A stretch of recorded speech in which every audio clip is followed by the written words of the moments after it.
How's it going, everyone? Welcome back to the channel, and we're going to talk about Rui Hachimura and all the wide open shots he's getting for Luka. But first, we are going to take a trip back to 2019, 2018, where Rui was a pretty highly touted prospect at Gonzaga, and someone who, for the beginning of his career, was kind of underwhelming, and was someone who myself and a lot of other draft people did not like as a prospect. But he's become one of my favorite examples of player development in the league. And I'm excited to break that down. So drop a like, comment, subscribe. And in college at Gonzaga, he was like a high usage face up, post up scorer. Like he took a bunch of mid range jumpers, and he was really good at them. Right? He has great touch, but he kind of just like hold on to the ball while his teammates were running around him trying to get the ball, get open. You see a bunch of guys calling for the ball, and it's just Rui isolating. You see like really tough fadeaways like here. And the thing with Rui was just like he's made really impressive strides as a feel guy, and I think that'll always hold him back some. Like his feel is still not super high in the NBA, but like would never make open passes across the court. Routinely relied on contested shots, and like it did make sense to an extent, just because Rui was really good at them, and he could score down low on players as well. But you can see how defenses used to guard Rui, because like he really interesting profile. He did not shoot really at all in college. The volume non-existent, even though the percentages were good. But this is really a case of like far twos boosting the shooting projection, where because he had good touch and because he was a prolific mid-range pull-up shooter, that helped him develop three. But you can see the assist to turnover ratio, the assist ratio as well improved a little bit.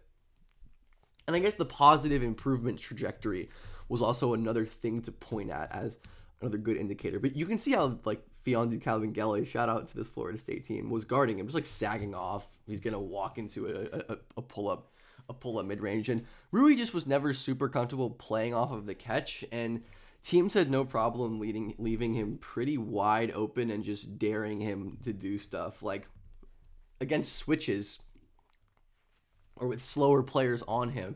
They would just kind of back up. They would just back off of him.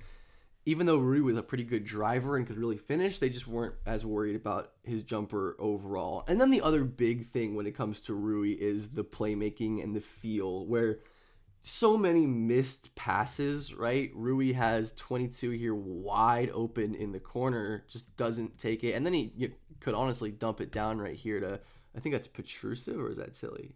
That's Petrusev, but ends up settling for a really difficult shot. And you can see the processors moving a little slow. The ball should probably be out right here over top to Clark, but it's an inaccurate pass, and it ends up being I don't know why I did that, and it ends up being a turnover right there. Clark, I always remember this one of just Corey Kispert standing wide open over on the left wing with his hands up, and Rui not making the pass. Like, this kind of stuff was just littered throughout his tape. And like I said, part of it makes sense because of how good of a scorer he was at this level, but a lot of this was certainly concerning. Again, we can see another kind of concerning possession to me for translation, right? It's like Rui isn't comfortable taking the wide open three, so he's not going to.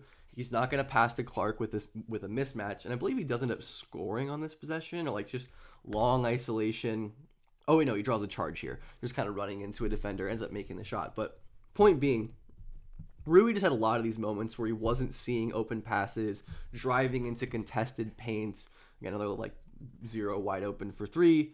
Can't end up hitting him. That was a huge thing. And the passes Rui did make were like blindingly obvious reads that it would be really bad if he didn't make. Oh, it's Anton Watson, man. Shout out Anton Watson. Wide open Anton Watson under the rim. At least I think that's Anton Watson. Or a play like this where Rui just kind of like kicks it out to a wide open Kispert. That just wasn't a consistent thing for him.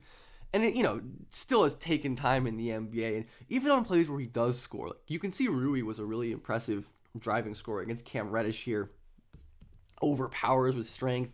Wide open Brandon Clark here.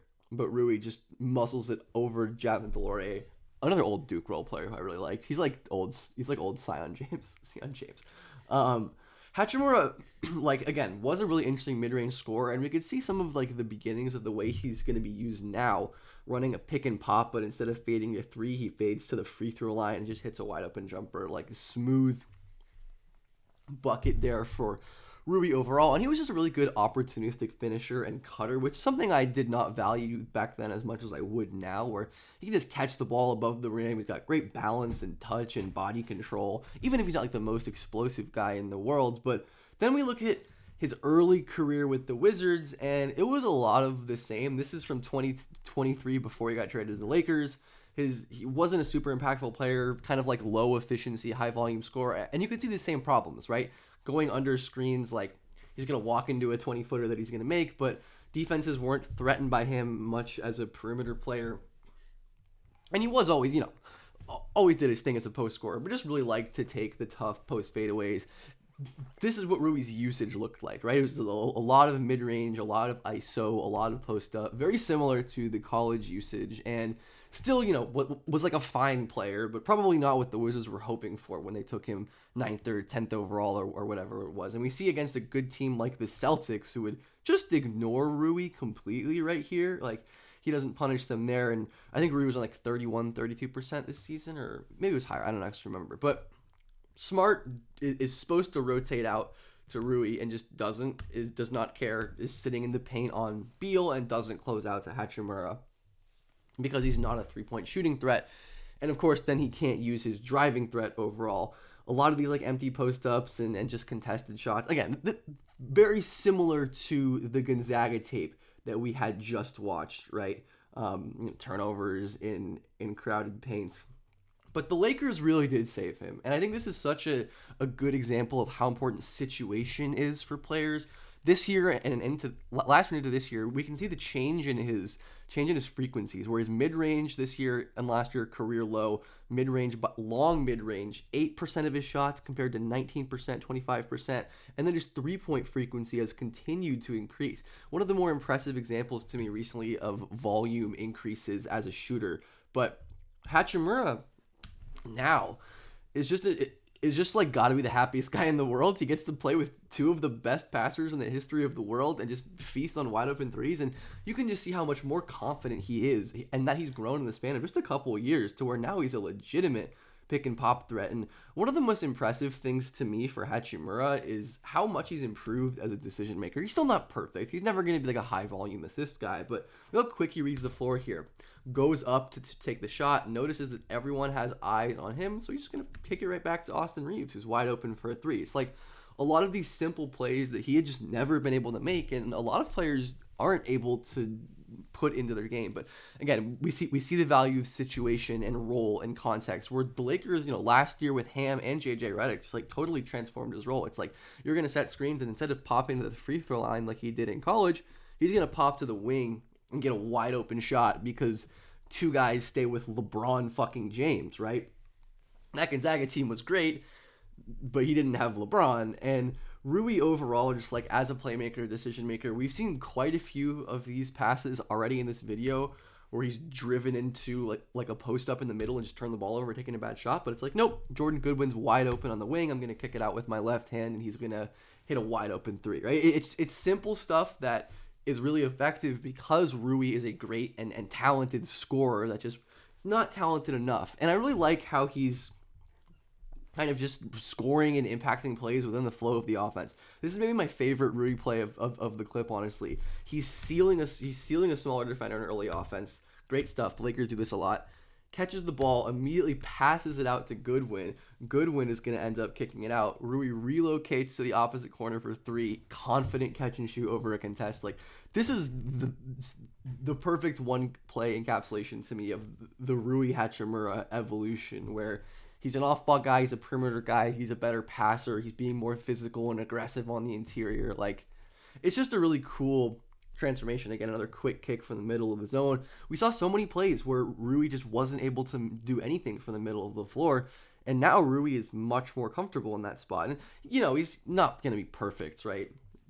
Rui has Austin Reeves pretty wide open. But again, he tries to power through Christie, which he can't.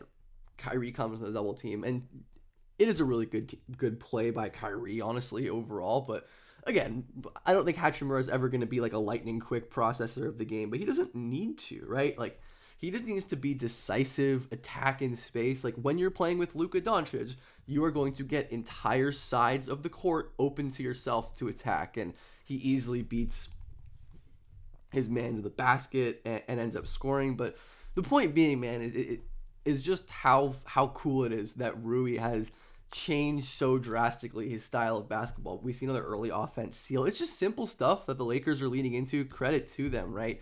Jackson Hayes is coming up to set a screen, and instead of spacing to the corner like you know normally you're spacing in the corner here, but he's like, I have Nick Smith on me. I'm gonna seal, get the ball, and score. And Rui really locking into this like off-ball offense, quick hitters, decisions, has turned him into a legitimately very impactful role player. I mean, again, I think you can probably argue that Rui for a top 10 pick isn't that great, and we see his amazing cutting showing up too. This is something the Lakers love to do, is have Rui hard baseline cut as a counter to aggressive early weak side tags on drives and rolls, and Rui ends up finishing there. But a really just impressive transformation from a guy who didn't really fit in the NBA on winning teams to a guy who is a huge asset to a winning team and impacting winning right now. His defense has also improved so much. This is a video about his offense, but he was a pretty rough defender at Gonzaga, and he's still not great, but he has improved quite a bit. He was really important in that Nuggets win quite recently against Jokic, crazy enough. But Rui's a great example of like not being totally out on players because of their college role, and how important like role and context is in evaluating and developing these guys. Because like, hey, if Rui never got traded to the Lakers, no guarantee we view him the way that we view him now as his valuable piece, right? But because he got into a good situation and worked to improve his processing, and the shooting obviously is such a huge development, that he's become a really damn good player and one of my favorite role players to watch this year. So let me know what you think of Rui. What do you think of him as a prospect? And I hope you enjoyed this video. Once again, likes, comments, subscribes, all would be super appreciated.